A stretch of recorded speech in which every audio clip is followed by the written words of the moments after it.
সৃষ্টিকর্তা আল্লাহ বলেন, কি বলেন দেখেন, তিনি বলতেছেন যে তিনি অর্থাৎ আল্লাহ মানব জাতির হেদায়েতের জন্য তাওরাত, ইনজিল নাজিল করেছেন। এটা কোথায় আছে? এটা আছে সূরা আল ইমরানের 4 নম্বর আয়াত। কোরআনে দেখবেন যে আরব এই যে কোরআনে যে 25 জন নবী আছে, এই নবীগুলো মূলত লেবানন, সিরিয়া, জর্দান, মিশর, সৌদি, এই সমস্ত অঞ্চল, মানে এইটা কি দুনিয়া? এটা দুনিয়া। এইটা ছাড়াও আরও জগৎ আছে, কিন্তু সেই জগতের খবরটা কিন্তু ইসলাম ধর্মের ভিতরে নাই। কেন নাই এটা আমি জানি না, এটা আল্লাহ ভালো জানে। তো এই অঞ্চলের কথাগুলো, তো এই অঞ্চলের জন্য যেহেতু তাওরাত এবং ইনজিল নাজিল করেছে আল্লাহ পাক, সেই কথাটা এখানে আছে। পূর্বে তিনি মানব জাতির হেদায়েতের জন্য তাওরাত ও ইনজিল নাজিল করেছেন।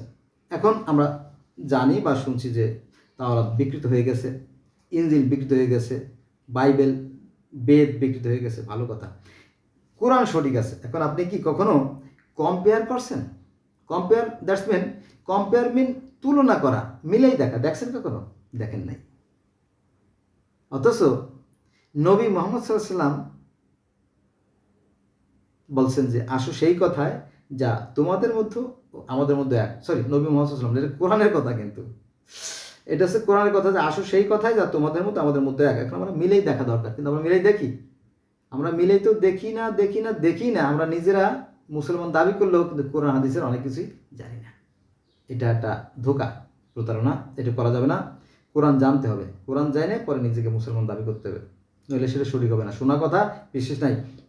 কারণ নবী মুহাম্মদ সাল্লাল্লাহু আলাইহি ওয়াসাল্লাম বলছে কি, যদি তোমরা কোনো কথা শোনো, নবীর কথা কিন্তু, নবী বলছে কি যে যদি তোমরা কোনো কথা শোনো, তাহলে সেই কথাকে যাচাই বাছাই না করে যদি তোমরা সেটা বিশ্বাস করে ফেলো, সেটা হবে মিথ্যারই নামান্তর। অর্থাৎ যে কোনো কথা ফুট করে বিশ্বাস করা যাবে না। এখন যেহেতু কোরআনটা কষ্টি পাথর, আর সমস্ত ধর্ম লোহা, গ্রিক ধর্ম জেন্দাবেস্তা আবেস্তা, তাই না, কনফুসিয়াস ধর্ম, তাও ধর্ম, সিন্ধু ধর্ম, মায়ান, ইনকা, ডগন, রাস্টাফারাজিয়ম, তাই না, সামানিজম, কেল্টিক, ক্যাস্টেক, হ্যাঁ, তারপরে সুমেরীয়, ব্যাবিলনীয়, মিশরীয়, হ্যাঁ, কেডানীয়, এরকম অনেক হাজার হাজার ধর্ম পৃথিবীতে এখনও আছে। পার্সি ধর্ম আপনি মিলেই দেখেন, কোরআনে যা আছে পার্সি ধর্মে তাই আছে। 5 ওয়াক্ত নামাজ আছে পার্সিতে, কলেমা আছে, কলেমা নামাজ আছে, রোজা আছে, হজ জাকাত আছে, দান করাত আছে, জান্নাত জাহান্নাম আছে, মিরাজ আছে। আজ থেকে 5000-6000 বছর আগে পার্সি ধর্মের যে প্রতিষ্ঠাতা জরস্টার, তিনিও মিরাজে গেছিলেন এবং মিরাজে যে আল্লাহর সাথে দেখা সাক্ষাৎ করে আসছেন, শরবত খেয়ে আসছেন এবং সেখানে 10 বছর থেকে সেই জান্নাতের জাহান্নামের সুখ শান্তি দেখে আসছেন। এমনকি সনাতন ধর্মের যে কৃষ্ণ অর্জুনকে সাথে করে নিয়ে স্বর্গে গেছিলেন, উদ্যোগনে গিয়েছিলেন এবং পরমেশ্বরের সাথে দেখা করছেন। এবং আসার সময় অথবা স্বর্গে যাওয়ার সময় অর্জুন বলছিল শ্রীকৃষ্ণ, ওই যে সাদা ধবধবে কি জানি এটা দেখা যায়, বলতো ওইটা হচ্ছে দুধের সাগর।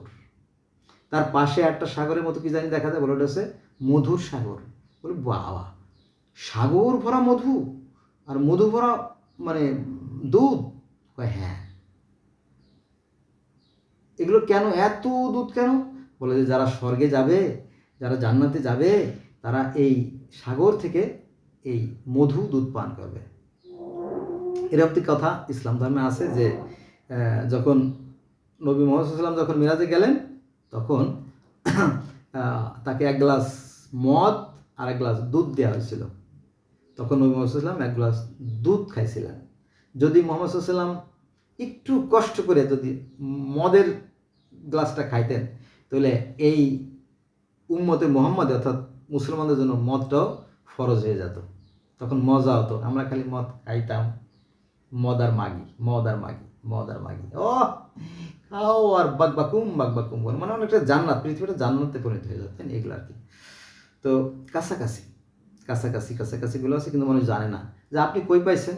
আমি ওই যে একটাই দোষ জগতের বিভিন্ন ধর্মের ছাত্র, আমি জানি আমার কথা কিন্তু একটু এলোমেলো হয়ে যায়, বন্ধুরা মাইন্ড করে না।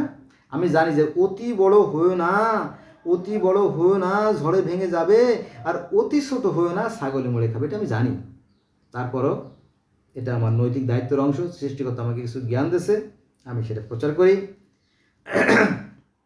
সৃষ্টিকর্তার কোনো বিধানে পরিবর্তন নাই।